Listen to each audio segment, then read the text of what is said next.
This video is sponsored by Incogni. Today's video is one of those by popular demand things. That and the fact that I just wanted to make it. I recently paid a visit to the Railway Museum at York, or the National Railway Museum as we used to call it when I were a lad. I made a video showing some of the exhibits off, but I thought I'd do a second, because why not? So, let us begin. This here is actually one of the main reasons I wanted to visit. This is a London and Northwestern Railway motor coach. These trains tend to be known as Oerlikon units after... I can't pronounce this. Maschinenfabrik Oerlikon, who provided the electrical equipment. This one worked on the LNWR's suburban lines in London, such as what is now the Watford Junction line on the Overground. It's interesting, the LNWR weren't really into commuter services, but this coach was built in 1915, which makes the LNWR a relatively early adopter of electrification, but they only did it on their commuter lines. Anyway, what's important is that I now have plenty of shots of an Oerlikon unit and don't have to keep recycling this one. This must be one of the most striking exhibits in the museum, the Shinkansen Zero series. Shinkansen translates to New Main Line, and that's just what it was. Prior to the Shinkansen, Japan's railways were narrow-gauge lines, often slow and indirect. The Shinkansen network consists of highly engineered, dedicated standard-gauge, high-speed lines, with similarly dedicated electric trains to run them. The Series Zero was introduced in 1963, with this one being built in 1964. For reasons that must surely be obvious, these quickly gained the nickname of bullet trains. The speed, reliability, and safety records of the Shinkansen set an example for the rest of the world, and provided a template for other high-speed networks in other countries. We don't really seem to have the hang of it over here just yet. This right here is a Class 43 power car. Now, I'm planning a video dedicated to the Intercity 125 trains, so I'm not going to linger too long on this until I've done some more research. I'm not really a diesel man, you know? In truth, I'm no expert on tech stuff in general. I thought it was a good idea to change my password to the word incorrect, so websites would remind me when I got it wrong.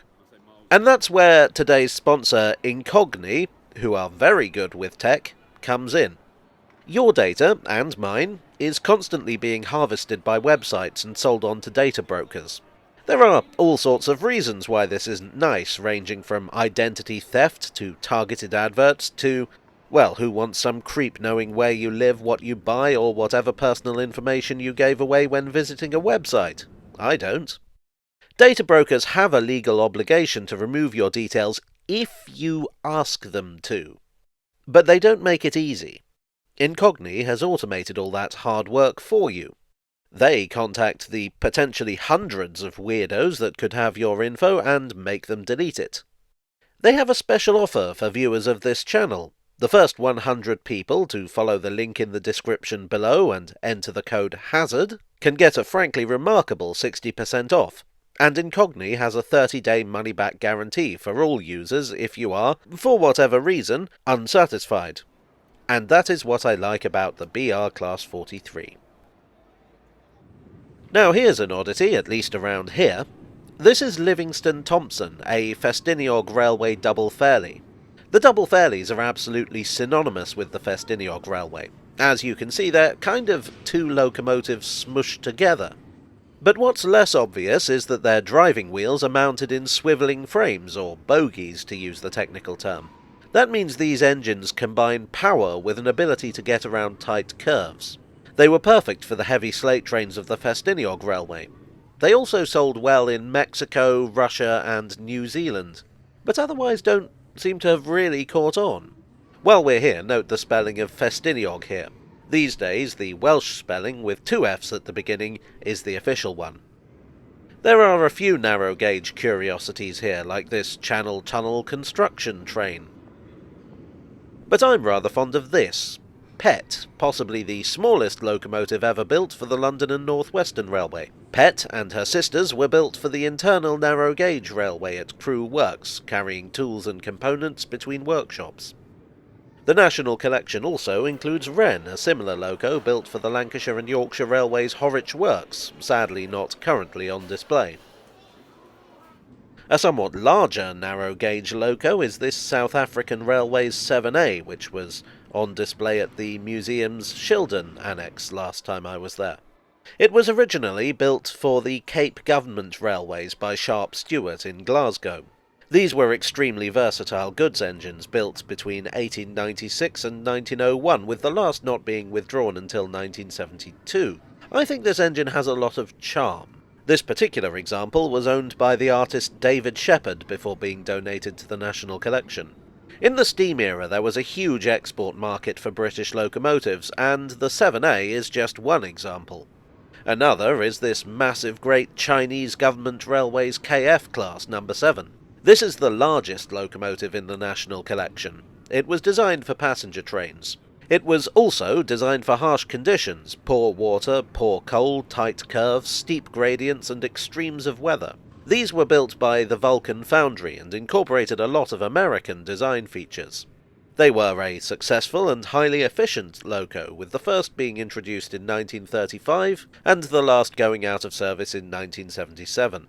I feel like, again, there's a whole video to be made about the British locomotive export industry, but I'm going to have to visit a lot more museums and steam railways to find examples. It's a tough job, but someone's got to do it. Last time I didn't talk about this, which is another favourite of mine. This is the sole surviving Southern Railway Q1, designed by OVS Bullied during the Second World War. These were known as ugly ducklings for obvious reasons. Wartime conditions meant that they were built with nothing that wasn't absolutely necessary. But these ugly ducklings were immensely powerful. In fact, I think for their size they were the most powerful goods engine. I could be wrong. But typically engines of this size had a power classification of 3 or 4. This was class 5. This engine also has a tender, but it's outside at the moment, or was when I visited. Now here's a class 373 Eurostar locomotive from 1994, and... No, hold on, wait a second, there must be some mistake. This isn't a museum piece, is it? These are still pretty new, aren't they? Because if this is old enough to be in a museum, then that may... Excuse me, I just need to go and have a lie down. Well, I hope you enjoyed today's video. If so, please do leave a like and consider subscribing for more. I'd like to thank my donors on Ko-fi and Patreon, and here on YouTube for your ever-generous support. You are the surprising power output to my Q1. I would also like to thank Incogni for sponsoring today's video. Click on the link in the description below to take advantage of their generous offer. And I'll see you all again very soon. Cheerio.